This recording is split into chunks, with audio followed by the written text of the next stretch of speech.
Is the Chili's 3 for Me deal better than fast food? Let's find out. Hello everybody, welcome back to the channel. If you're new here, my name is Spencer. I am on a quest to simplify travel and to do it without breaking the bank. And today I am doing something that I didn't think I would ever be doing again in my life, going to Chili's.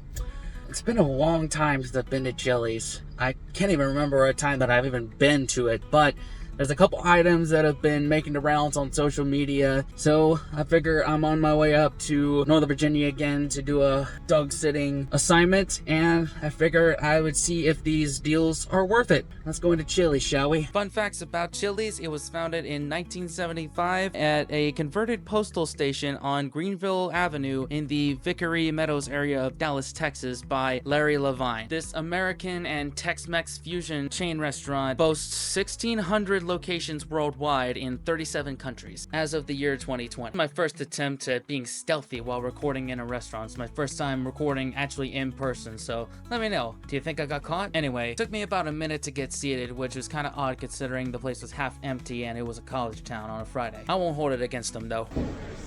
Hey there, table for one. Thank you.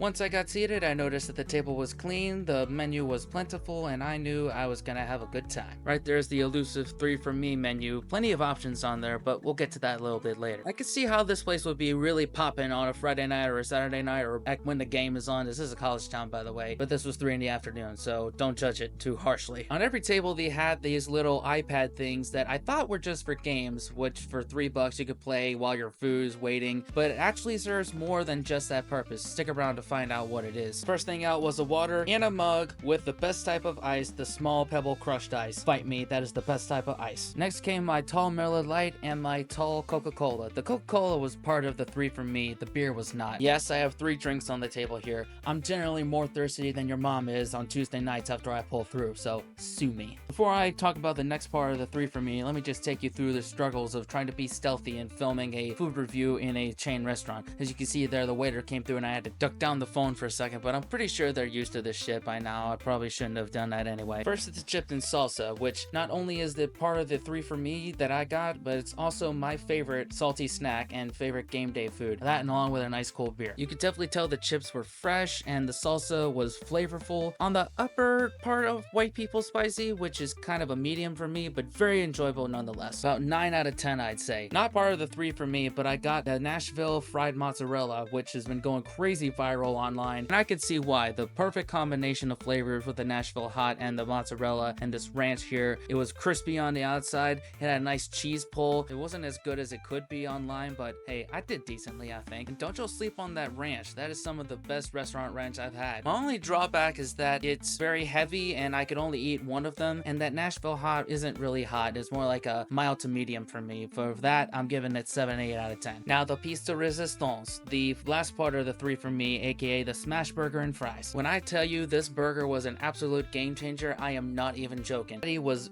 beefy, juicy, you could taste the char, just the right amount of grease. Also just the right amount of cheese melted on there. That burger sauce rivals Big Mac sauce any day of the week. The bun was toasted. Also those fries were perfectly crispy and potatoey on the inside and salty. 9.2 for this part of it. Remember that little iPad thing I was talking about earlier with the games? Well, it actually is a card reader. You can actually pay your bill at the table like they do throughout Europe, as opposed to just giving your card to the waiter and having them run it at the other side of the restaurant. My grand total was about $38 after tax and tip. Would have been a lot less had I not gotten that beer and those fried mozzarella sticks. Well, that was a lot more satisfying than I thought it would be. I actually feel really good about that choice. Granted, I could have saved a lot of money if I decided against that beer and those mozzarella sticks, but overall, I think that $10.99 3 for Me deal, I think that's a good one. I definitely recommend that. Let me know what other chain restaurant deals that you want me to check out, or just chain restaurants in general. Generally, I'm going on a lot of road trips in 2025. My main MO will be to cook a lot from the car camping sites that I set up to save money that way, but I would like to treat myself every now and again. So let me know, between the US and Canada, where can I get a good sit-down meal on the cheap as well? Y'all let me know in the comments. I recently reviewed Cafe Rio for the first time in a long time. If you want that, check out this video here. If you want more of my food adventures, check out this playlist here. And I will see y'all in the next video. Later.